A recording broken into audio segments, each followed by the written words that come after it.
De análisis, César Gutiérrez Priego, abogado especialista en Derecho Penal, Militar y Seguridad Nacional, y Gabriel Reyes Orona, ex procurador fiscal de México. Me da muchísimo gusto saludarlo, César.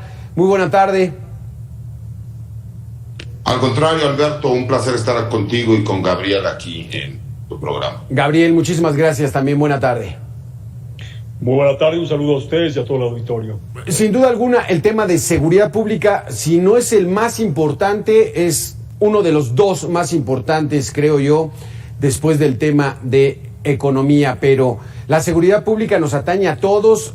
Todos los días tenemos malas noticias en seguridad, masacres, asaltos, secuestros, feminicidios. César, ¿cuál es tu primera impresión, este corte de caja a 3 años de la actual administración federal?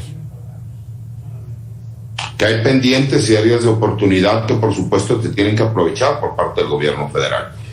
Hay puntos de vista en lo personal, creo que veo con buenos ojos, como la creación de la Guardia Nacional, el que la Guardia Nacional está creciendo de forma exponencial y que de alguna forma están por alcanzar lo que era el reto para este gobierno de las 266 regiones que se tienen contempladas a nivel nacional.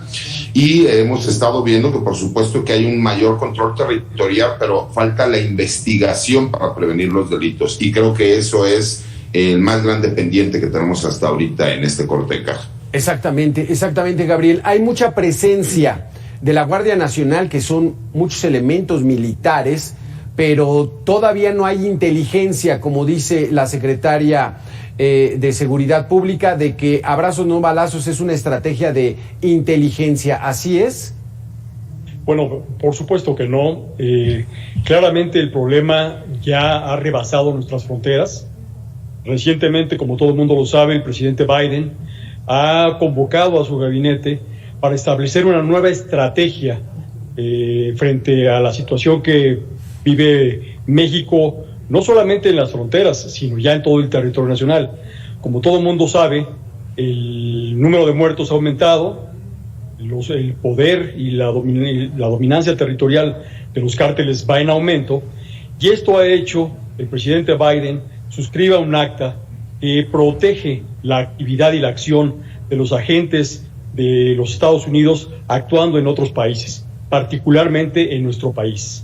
En esta reciente cumbre que visitó el presidente López Obrador los Estados Unidos, el presidente Biden fue muy claro al señalar cuáles son los alcances de esta nueva acta.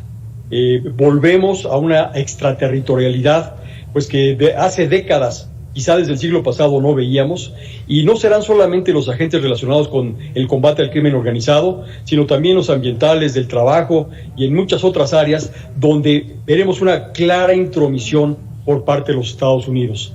Hace unos días, antier, se anunciaba ya ante el Senado americano que ha cambiado nuevamente la disposición del gobierno mexicano frente a la DEA.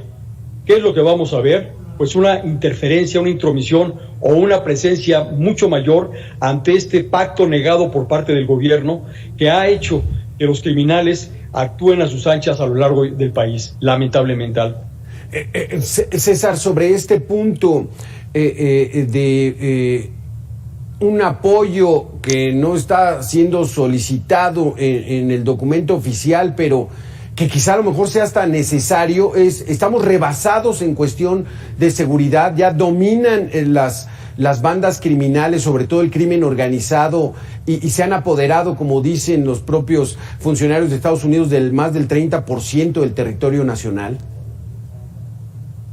Mira, yo no concuerdo, pero ni siquiera con los datos, porque no existen como tal. El control que se maneja por parte de los grupos criminales, están hablando de casi la tercera parte del territorio nacional. Y no solo no lo veo así, sino que nos damos cuenta que incluso muchas zonas que antes tenían el control territorial los grupos criminales han sido recuperados por el gobierno federal. ¿Cuál ha sido el problema? Pues la intromisión que existe en muchos de los que son los gobiernos municipales y algunos estatales en las diferentes entidades federativas del país.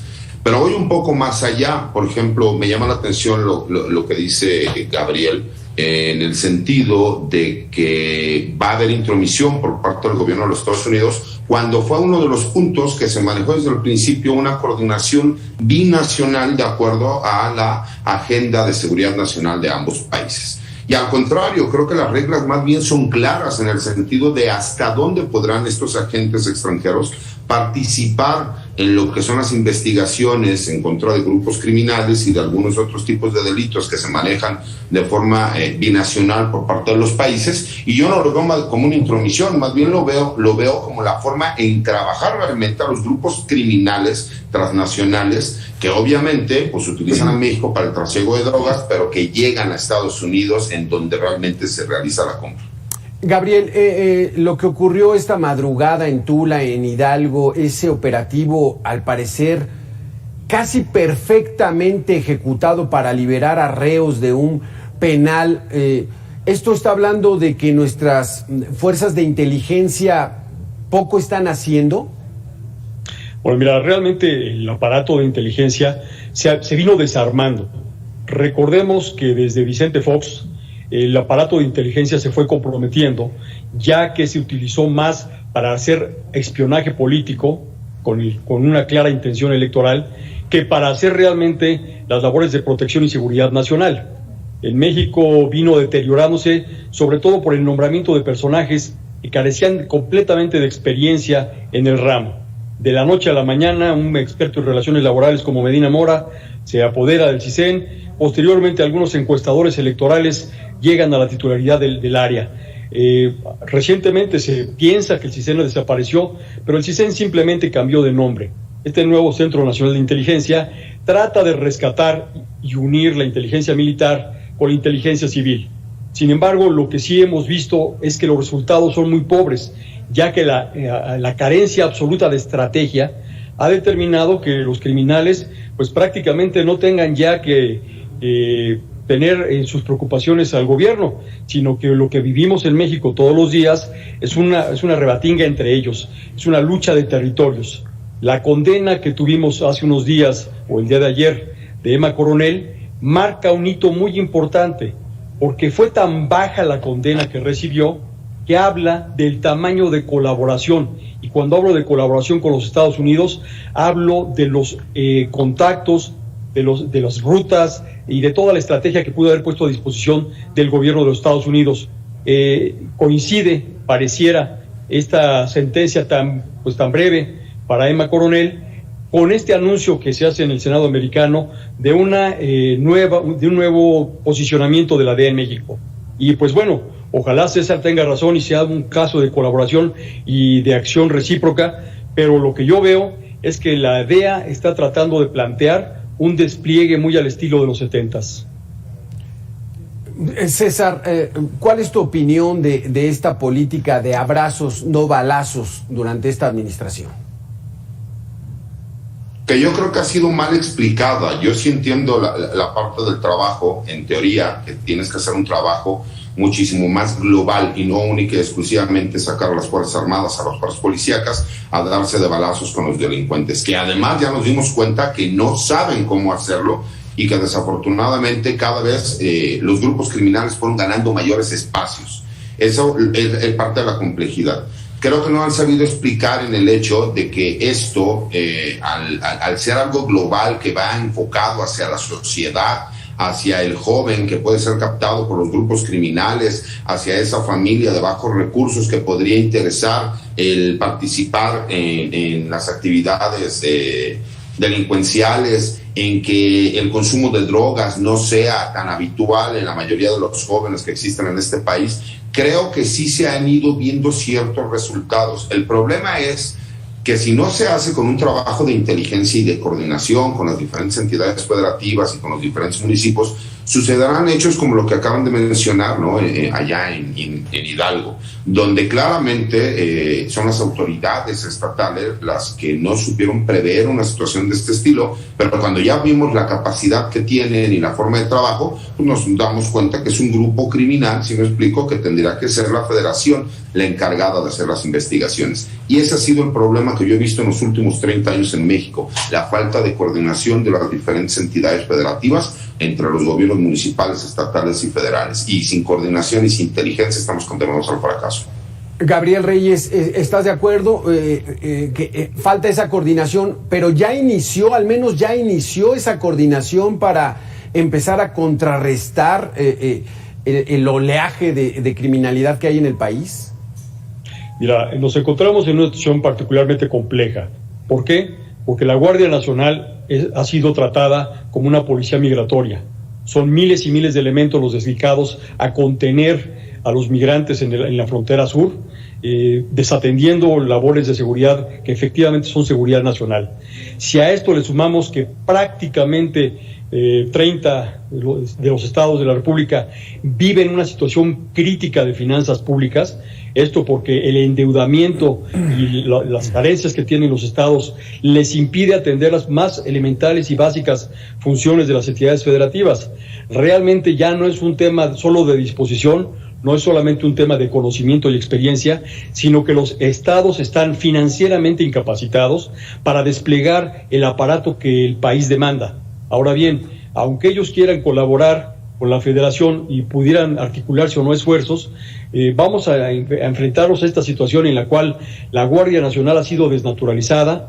El decreto por el cual se desplegó nuevamente fuerzas militares para acciones policíacas está por ser revisado por la Suprema Corte de Justicia de la Nación y, repito, pues encontramos que los nuevos gobernadores que van llegando se van encontrando con arcas prácticamente vacías.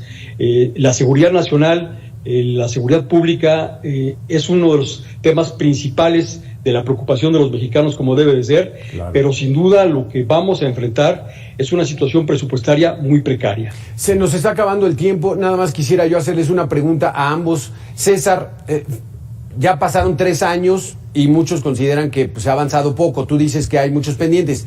En los próximos 3 años, ¿veremos algo de manera breve que nos puedas comentar? Sí, yo creo que sí, y veremos ya el concepto real de lo que se hará la Guardia Nacional. Incluso será la graduación de los primeros oficiales que están preparados para ser guardias nacionales, ya veremos los despliegues completos y creo que sí, ya empezaremos a ver que dé el dolor de pecho a la Guardia Nacional para empezar realmente a prevenir los delitos, que es la función de la seguridad pública. Gabriel Reyes, en estos siguientes 3 años, ¿vislumbras que puede haber alguna mejoría en materia de seguridad? Pues así lo deseo y así creo que debiera ser en beneficio de los mexicanos.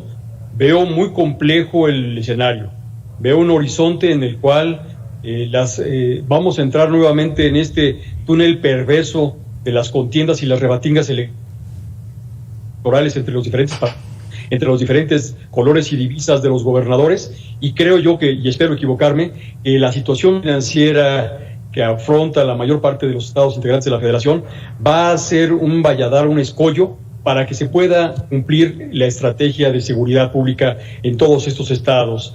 Si bien es cierto, se ha tratado de fortalecer los altos mandos, creo yo que en términos de preparación hemos perdido el tiempo en estos últimos 3 años. Poco probable que cosechemos algo que no sembramos. Muchísimas gracias, César Gutiérrez, especialista en Derecho Penal, y Gabriel Reyes, ex procurador fiscal de México. Muy, muy interesantes sus conceptos. Gracias por haber estado con nosotros. Muy buenas tardes. Un placer. Saludos, Alberto, Gabriel. Que tengan buena tarde. Sí, gracias. Muy buena tarde. Nosotros vámonos al Zócalo capitalino. Antonio Jiménez Ugalde está ahí en vivo.